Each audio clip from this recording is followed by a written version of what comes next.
जीवन में समस्याओं का आना जाना लगा रहता है। किसी के जीवन में कम समस्या होती है तो किसी के जीवन में ज़्यादा।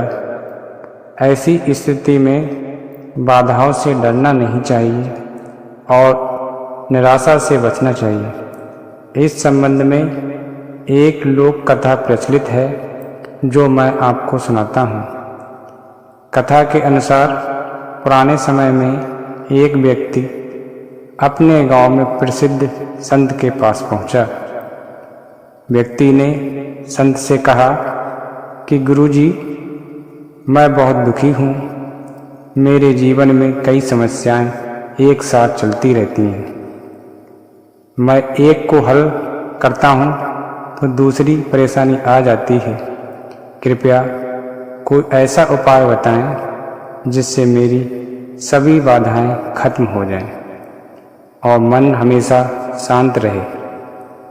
संत ने उस व्यक्ति से कहा, तुम्हारी समस्या का समाधान मैं कल बतलाऊंगा, लेकिन तुम्हें मेरा छोटा सा एक काम करना होगा।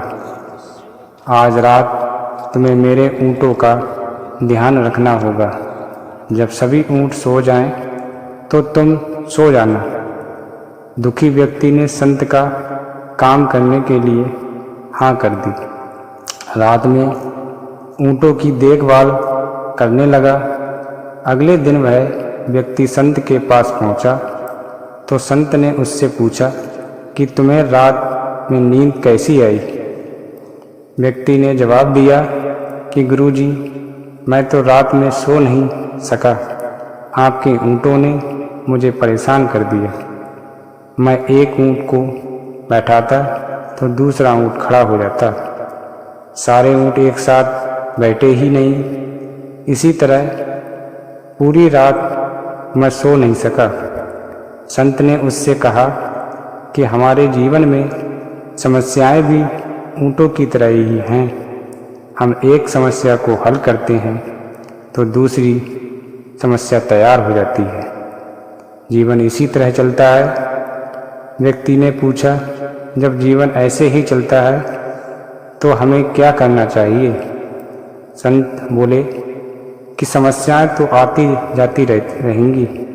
हमें हर पल आनंद लेना चाहिए। रात में तुमने क्या क्या देखा।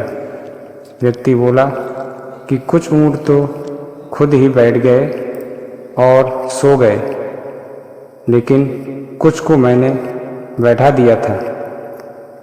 लेकिन कुछ ऊँट मेरे प्रयासों के बाद भी बैठे नहीं थे। इनमें से भी कुछ ऊँटों थोड़ी देर बाद बैठ गए और फिर सो गए।